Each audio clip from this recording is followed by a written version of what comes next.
नमस्कार, आप देख रहे हैं SPN9 न्यूज और मैं हूं आपके साथ मनीष कुमार सैनी। 2025 में बिहार के अंदर विधानसभा चुनाव होने हैं, उससे पहले कहीं ना कहीं एनडीए गठबंधन के अंदर फूट पड़ती हुई नजर आ रही है। देखा जा रहा है जिस तरह से चिराग पासवान सीएम पद के दावेदार के तौर पर खुद को देख रहे हैं, सरकार के खिलाफ उतरकर तमाम मुद्दों को लेकर खुलकर बोलते हुए नजर आते हैं, चाहे वो वक्फ बोर्ड का मामला हो या फिर आरक्षण का मुद्दा हो, तमाम चीजों को लेकर सरकार को ही घेरते हुए नजर आते हैं। केंद्रीय मंत्री होने के बावजूद चिराग पासवान कहीं ना कहीं एनडीए की मुश्किलें बढ़ाते हुए नजर आ रहे हैं। सम्राट चौधरी की अगर बात करें तो भारतीय जनता पार्टी के नेता और साथ ही सूबे के उप मुख्यमंत्री होने के बावजूद कहीं ना कहीं भारतीय जनता पार्टी की मुश्किलें सम्राट चौधरी बढ़ाते हुए नजर आ रहे हैं। अब ऐसे में देखा जा रहा है जीतन राम मांझी ने जिस तरह से 25 सीटों की मांग धर दी है, तो उससे भी कहीं ना कहीं एनडीए गठबंधन हिलता हुआ नजर आ रहा है। बिहार की राजनीति में एनडीए गठबंधन के अंदर ये पड़ रही फूट कहीं ना कहीं आरजेडी के लिए फायदेमंद साबित हो सकती है, क्योंकि आरजेडी चुनावी मैदान में उतरने के लिए तैयार है और ऐसे में सीएम पद के दावेदार के तौर पर आरजेडी की तरफ से तेजस्वी यादव मैदान में है। तो कहीं ना कहीं अब चिराग पासवान और तेजस्वी यादव के बीच भी कहीं ना कहीं ये जंग देखी जा रही है और देखा जा रहा है जिस तरह से पशुपति पारस एनडीए गठबंधन के दल होने के बावजूद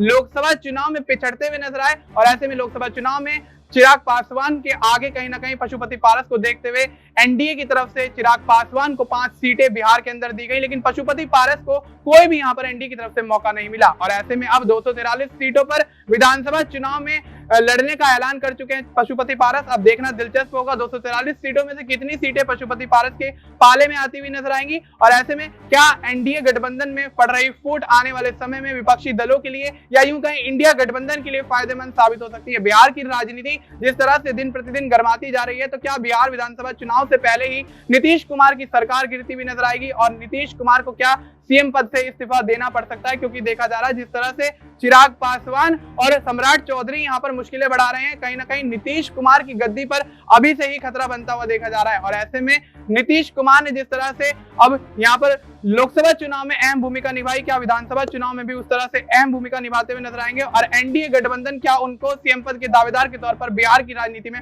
उतारता हुआ नजर आएगा या फिर नहीं, ये भी एक बड़ा सवाल है। फिलहाल आपको इस मुद्दे पर क्या कुछ लगता है, आप अपनी राय हमें कमेंट करके बता सकते हैं। बाकी देश और दुनिया से जुड़ी तमाम जानकारी के लिए आप देखते रहिए SPN9।